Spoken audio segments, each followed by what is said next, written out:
ụmụ nwaanyị adị uru ụlọ kara nka onye na-amaghị agba ugoro n'isi mana aka na-adịrị ọ na-aba agadi ọra mma redije a ga-ahụ gịnị ka na-eme n'ọzọ kedu ebe ife a ife ga-eme ebe a taa adụrụ ọkụ obi ọya ụmụ nwaanyị ga-eje mba anyị dịkarị wede edere mma nkiri agba afọ ya ụlọ oyibo ịgara aka adị ihe adapụrụ ụzọ onye na-ama na agba ụmụ n'isi ọwụ ya n'ụmụ egwu ala alaba ose kwado ọwụ ya Vice President Ọhaneze ọ gara aka na nwanyị ọkọ President ndị Adure ọ mama ndị Adure ọ gịnị na-efe nwunye polo the amazing ọ dadị ọla mmakọ mma nkiri herself nwanyị bụ Holy Ghost fire ọ bụ nwunye pastọ Adama ugebe oyibo ezi aka n'Enugu steeti ọ gịnị na-eme ebe a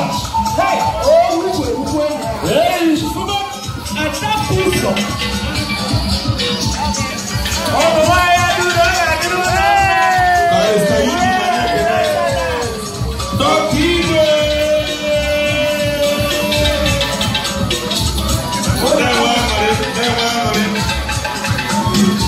Thank you, mother and daughter. I'm amazing. Yes, Adabuzo no. Thank you.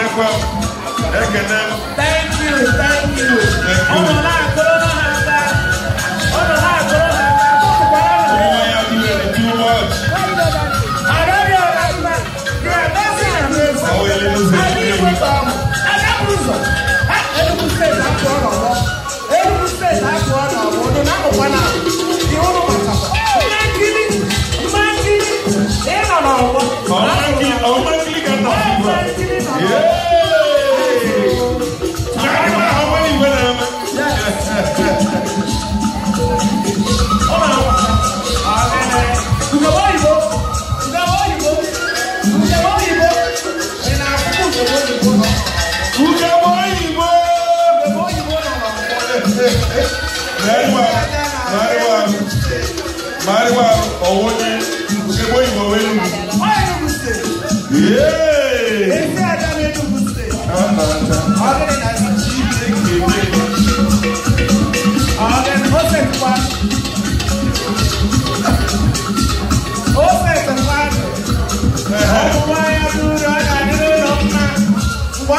I want to prophesy to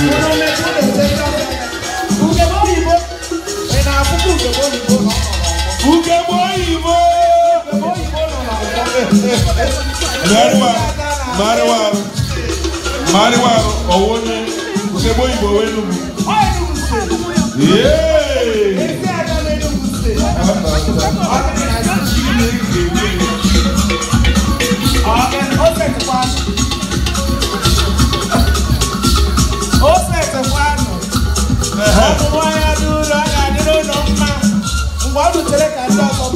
I want to prophesy to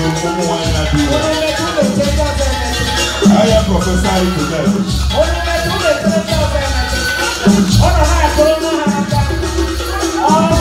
A big round of applause.